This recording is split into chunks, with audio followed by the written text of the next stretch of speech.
Sir, cycle ही तुमच्या body transformation मध्ये कशी महत्वाची ठरली? पल्स रेट खूप हाय होते, 100च्या प्लस असायचे आणि ते पण विथ टॅबलेट्स. ते माझ्यासाठी मेडिटेशन सारखं आहे, म्हणजे दुसरं काहीच विचार नसतात. मग तुम्ही जेव्हा सायकलिंग सुरू केले तर सायकलिंग सुरू केल्यानंतर साधारण किती दिवसात तुम्हाला हे जाणवायला लागलं की आपलं वजन कमी होतंय? पेन किलर खूप दिवस, स्टेरॉइड खूप दिवस, विचाराचे सुद्धा ट्रान्सफॉर्मेशन. म्हणजे शारीरिक व्याधींपासून दूर राहण्याचा एक उत्तम उपाय म्हणजे सायकलिंग. आपल्याला जेवणानंतर वामकुक्षी घ्यायची, तेवढं जेवण जेवायचंच नाही. तब्येतीमध्ये खूप निगेटिव्ह परिणाम झाला.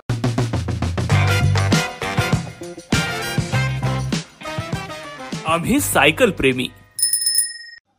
नमस्कार, मी सुप्रिया पुरी. आम्ही सायकल प्रेमी फाउंडेशन आयोजित सायकलवारी इंटरव्ह्यू सिरीजमध्ये आपणा सर्वांचं मनपूर्वक स्वागत करते.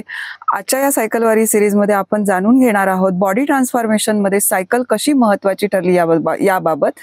तत्पूर्वी आम्ही सायकल प्रेमी फाउंडेशनच्या या यूट्यूब चॅनेलला आपल्याला अधिक माहिती जाणून घ्यायची असेल सायकलविषयी आणि सायकलच्या गोष्टींविषयी तर नक्की सबस्क्राईब करा, लाईक करा आणि शेअर करा. आजच्या या सायकल वारीमध्ये आपण भेट घेणार आहोत प्राध्यापक नारायण बारसे सरांची. सर, आपले खूप खूप स्वागत आजच्या या सायकल वारीमध्ये. सर, आपली थोडक्यात ओळख आपण करून द्या अशी मी विनंती करते. नमस्कार, मी प्राध्यापक नारायण बारसे. मी ठाण्याच्या जोशी बेडेकर कला वाणिज्य महाविद्यालयामध्ये ग्रंथालय आणि माहिती विभाग प्रमुख म्हणून मी काम करतोय. गेली 30 वर्ष मी ठाण्यामध्येच राहतो आणि ठाणा कॉलेजला नोकरी करतो. ही खरी माझी ओळख. अच्छा सर, सायकल ही तुमच्या बॉडी ट्रान्सफॉर्मेशन मध्ये कशी महत्वाची ठरली?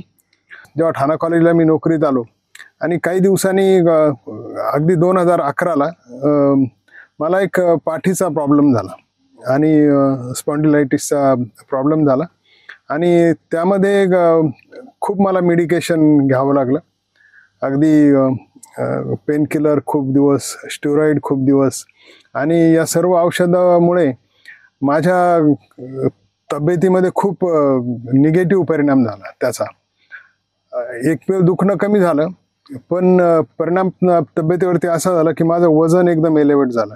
वजन जवळजवळ 93 ते 95 किलो झालं, जो मी कमी होतो बराच.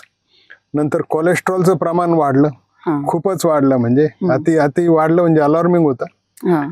माझा नॉर्मल पल्स रेट जो आहे तो 100च्या पुढे असायचा. अच्छा. आणि तो कमी राहावा म्हणून मला बीटा ब्लॉकर त्यावेळेस घ्यावं लागायचं, टॅबलेट्स. आणि हे सर्व असताना बीपी सुद्धा पुन्हा जोडीला आलाच. अच्छा. आणि अशी एक अलार्मिंग स्थिती निर्माण झाली की म्हटलं आता काहीतरी करायला पाहिजे. पाठीच्या दुखण्यातून तर बऱ्यापैकी मी सावरलो होतो आणि मग मी सायकलिंग करण्याचा निर्णय घेतला, जी की सुरुवातीपासूनची आवड माझी होती. सर, तुम्ही एक 4 वर्षाच्या गॅपमध्ये तुम्ही म्हणाला की तुमच्या वजनात वाढ झाली किंवा कोलेस्टेरॉलमध्ये, इव्हन बीपी, रक्तदाब, ह्या सगळ्याच गोष्टींमध्ये तुमच्या फरक पडला. आणि मग तुम्ही जेव्हा सायकलिंग सुरू केले तर सायकलिंग सुरू केल्यानंतर साधारण किती दिवसात तुम्हाला हे जाणवायला लागलं की आपलं वजन कमी होतंय किंवा जे कोलेस्ट्रॉल वाढलेलं आहे ते तुम्ही किती दिवसात फरक पडायला लागला? आता हा फरक जो आहे ना, मला खरं सांगतो 6 महिन्यानंतरच हा फरक जाणवायला सुरुवात झाली. वजन बऱ्यापैकी कमी झालं.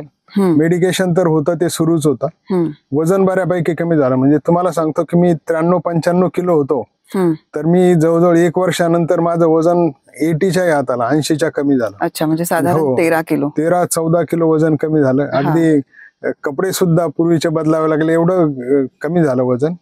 आणि जो मी तुम्हाला प्रॉब्लेम सांगितला होता की माझं पल्स रेट खूप हाय होते, 100च्या प्लस असायचे, आणि ते पण विथ टॅबलेट्स, म्हणजे त्यासाठी बीटा ब्लॉकर टॅबलेट घेऊन सुद्धा ते कमी व्हायचं नाही.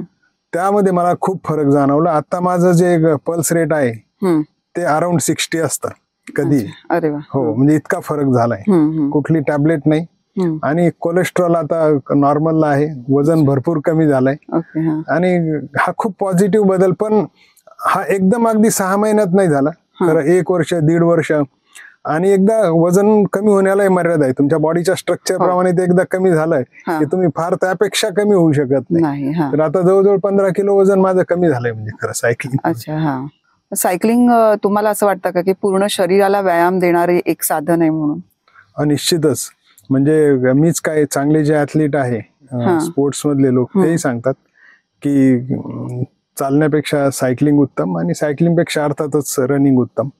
आपल्या बॉडीमध्ये महत्वाचे जे स्नायू आहेत, उदाहरण मसल्स आहेत, आपल्या काफ मसल त्यात सर्वात महत्वाचं. म्हणजे काफ मसलला तर लोक सेकंड हार्ट असं म्हणतात. ते काफ मसल तुमच्या अतिशय चांगल्या होतात. थाईज मसल ह्या खूप छान होतात. नंतर बॉडीमध्ये जे ॲजिलिटी आहे ती वाढते. तुमचा स्टॅमिना हा प्रचंड सुधारतो. रेस्पिरेशन सुधारतं.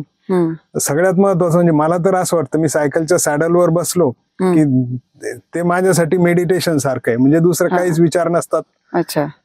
मेडिटेशन सारखं आहे. आणि सायकलिंग जर चांगली झाली उत्तम तर तुम्हाला झोप लागते, खूप छान झोप लागते. एक 6-7 तास जी क्वालिटी झोप आहे ती होते. आणि असं आहे की तुमची जर झोप व्यवस्थित झाली तर मला वाटतं बरेचसे आजार जे होऊ शकतात किंवा बरेच जे शारीरिक व्याधी होऊ शकतात ते कमी होण्याला मदत होते असं वाटतं. म्हणजे शारीरिक व्याधींपासून दूर राहण्याचा एक उत्तम उपाय म्हणजे सायकलिंग. हो, निश्चितच.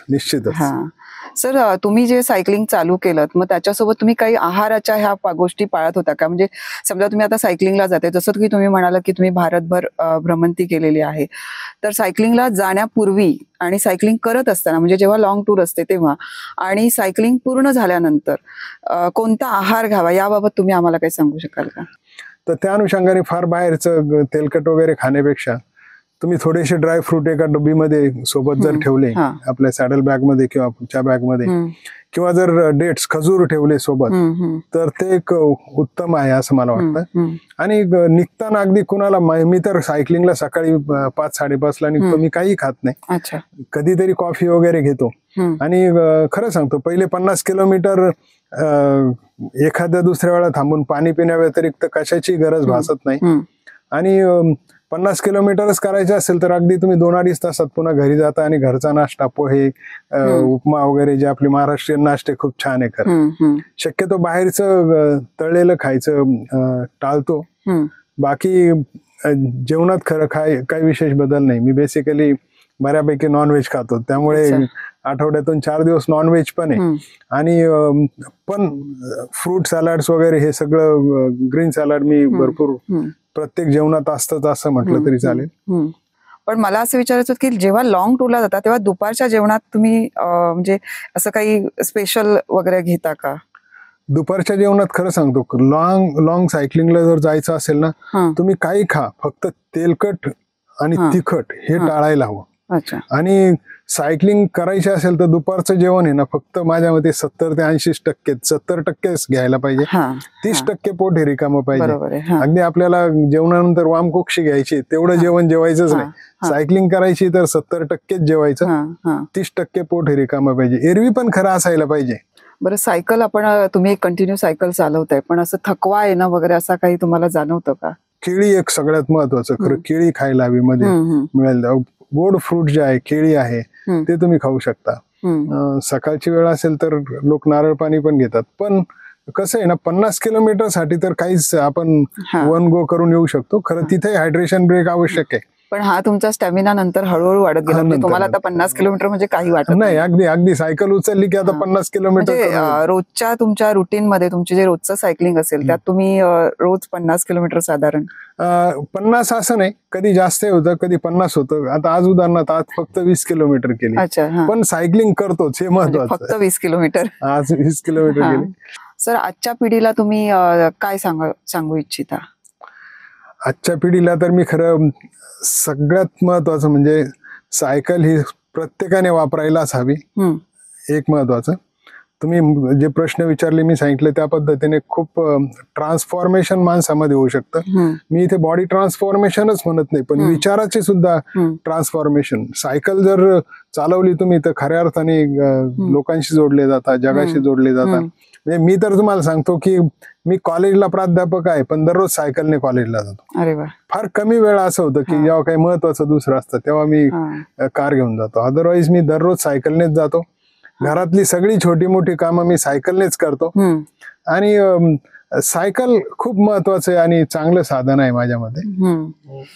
मला असं म्हणजे मला इथे सांगायला आवडेल आपल्या प्रेक्षकांना की सरांचे सायकलिंग विषयीचे 2 लेख प्रसिद्ध झालेले आहेत आणि त्याबरोबरच एका वृत्तवाहिनीने सुद्धा मला वाटतं आपल्या या कार्याची जे कार्बन फुटप्रिंट कमी करण्याची दूरदर्शननी दखल घेतलेली आहे. आजच्या या सायकलवारी सेशनमध्ये आपण प्राध्यापक बारसे सरांना भेटलो. तर मला इतकंच सांगायला आवडेल की सायकलिंग हा फक्त तुमचं बॉडी ट्रान्सफॉर्मेशन म्हणजे फक्त बाह्य रूप म्हणजे वजन कमी करणं एवढ्यापुरतच मर्यादित नसून सर्व इंद्रियांना जागरूक ठेवून तुमचे जे व्हायटल पॅरामीटर्स आहेत म्हणजे रक्तदाब असू दे किंवा तुमचे हृदयाचे ठोके असू देत आणि कोलेस्टेरॉल असू दे, हे सगळे जे आतली इंद्रिय जागृत करणारं एक साधन आणि उत्तम साधन म्हणजे सायकलिंग आहे आणि सायकल आहे. त्यामुळे सायकल चालवा, फिट रहा, हिट रहा. नमस्कार. थँक्यू.